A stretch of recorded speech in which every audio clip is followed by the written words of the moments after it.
Bismillahirrahmanirrahim. Alhamdulillahirabbil alamin. Sahabat pembelajar Arba, dimanapun Anda berada, alhamdulillah kita bertemu kembali dalam kuliah publik keberfungsian spiritual. Ya, ini payungnya. Semangatnya apa? Mengaktifkan ya dimensi keberfungsian spiritual dalam diri kita, dalam diri setiap individu. Begitu ya. Untuk apa? Untuk mencapai kehidupan yang baik, good life. Untuk membangun good life, kehidupan yang baik, yang terpandu oleh fitrah spiritualisme yang ada dalam diri kita masing-masing. Begitu kira-kira. Baik, pada pertemuan sebelumnya kita sudah mengupas tentang landscape peradaban, begitu ya, yang terdiri dari insan manusia, hamparan bumi, alam, ya, dan juga dimensi zaman atau waktu, ya.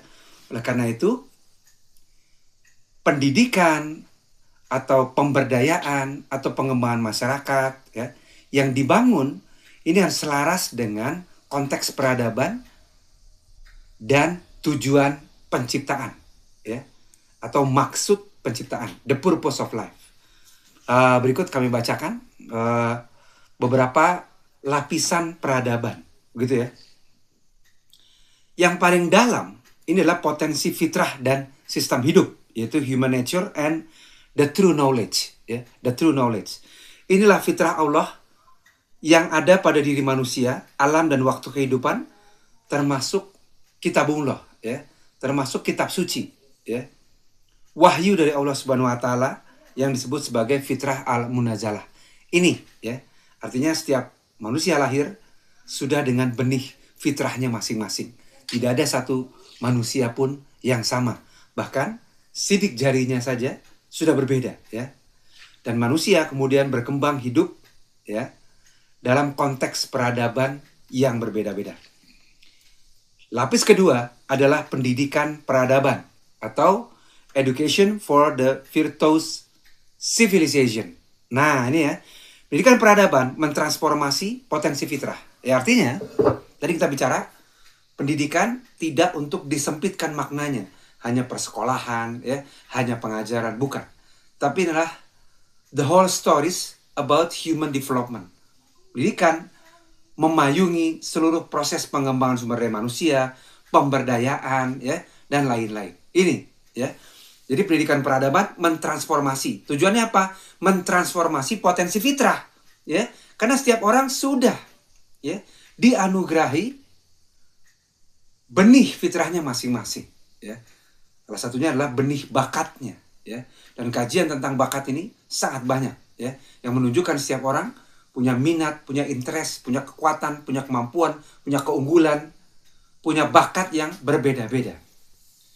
Jadi pendidikan peradaban mentransformasi potensi fitrah dengan dipandu oleh sistem hidup, ya, untuk mengantarkan generasi peradaban menuju peran peradaban dengan sebaik-baik akhlak atau adab. Nah, ya, artinya ini filosofi dari seluruh program, ya, apakah disebutnya human development, ya, education for life, ya, atau community empowerment dan lain-lain. Ini arahnya. Untuk apa? Mentransformasi potensi fitrahnya, ya. Karena setiap orang sudah ditakdirkan, sudah difitrahkan untuk mampu memiliki peran terbaik di peradaban mana dia ditakdirkan dilahirkan. Begitu kira-kira, ya. Jadi sudah dibekali dengan potensi itu, ya. Manusia yang hidup 1 abad yang lalu, 3 abad yang lalu, 10 abad yang lalu, berdasarkan peradaban pada waktu itu, telah dibekali dengan potensi fitrahnya untuk berperan peradaban sebaik-baiknya. Bukan untuk menjadi korban arus atau bahkan kebiadaban peradaban, namun punya peran penting di sana. Nah, gitu kira-kira. Lalu, yang ketiga adalah peran peradaban atau the mission of life. Ini layer ketiga. Peran peradaban umum, baik personal maupun komunal. Baik personal maupun komunal, ya. Individu dan lingkungannya sangat berpengaruh bagi manusia, termasuk peran peradaban spesifik untuk setiap manusia.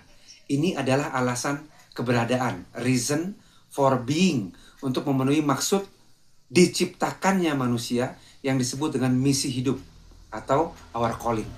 Nah, ini layer selanjutnya ya, dimana kita meyakini ya bahwa setiap diri manusia memiliki bukan hanya keberfungsian biologis, bukan hanya keberfungsian psikologis, bukan hanya keberfungsian sosial ya, namun juga keberfungsian spiritual, untuk mengetahui bahwa setiap manusia telah dilahirkan dengan benih-benih fitrahnya. Dia ditumbuh kembangkan dari benih fitrah untuk siap berperan dalam peradaban, memimpin kebaikan-kebaikan, mencegah kerusakan-kerusakan, ya, mendorong manusia-manusia lain untuk mengikuti kebaikan. Dan dia telah secara lebih detail, dia telah memiliki fitrah kekuatan atau keunggulan tertentu, ya. Apakah bidang perkebunan, apakah bidang teknik, ya, apakah bidang kelautan dan lain-lain. Manusia telah dianugerahi itu dan sesuai dengan peradaban di mana dia ditakdirkan dilahirkan. Maka sekali lagi, seluruh bentuk human development, proses tumbuh kembang manusia, proses pendidikan, ya, itu adalah untuk menumbuh kembangkan benih fitrah tersebut, sehingga manusia mampu mencapai good life-nya masing-masing. Good life-nya masing-masing. Ingat, tidak semua orang harus jadi politisi, tidak semua orang harus jadi petani, tidak semua orang harus jadi edukator misalnya, sesuai dengan benih fitrahnya masing-masing, di peradaban mana dia ditakdirkan untuk dilahirkan. Ini, ya.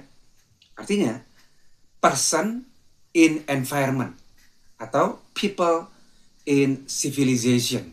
Okay? People in civilization. Proses pengembangan, proses development dari people tersebut sesuai dengan civilization dan tidak lari dari fitrah mission of life atau purpose of life atau tujuan penciptaan manusia tersebut. Ada tujuannya. Okay? Ada maksudnya penciptaan manusia tersebut, ya. Maka selaraskan dengan itu. Dan yang layer terluar adalah tujuan hidup atau the purpose of life. Tujuan manusia diadakan Allah Subhanahu wa Ta'ala adalah sebagai khalifah, imaroh, imamah, dan untuk beribadah hanya pada Allah Subhanahu wa Ta'ala.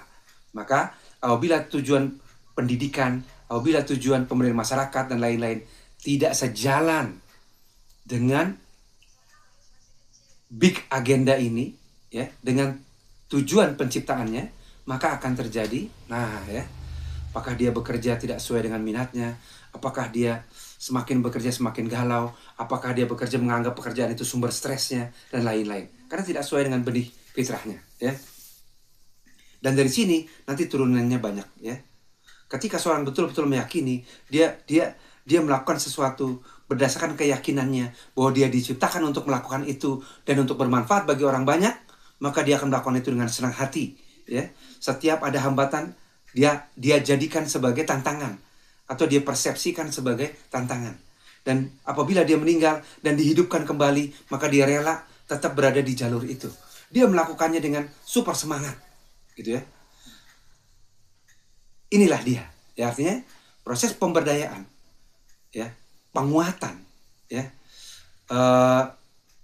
empowerment, development, dan lain-lain diarahkan untuk mentransformasi benih fitrah individu. Maka diawali dengan upaya menemukan itu, kenali itu, dan menyadari itu. Bagaimana? Ikuti video-video selanjutnya. Untuk apa? Untuk menghayati big role dari social work. Baik, demikian, terima kasih. Wassalamualaikum warahmatullahi wabarakatuh. Terima kasih.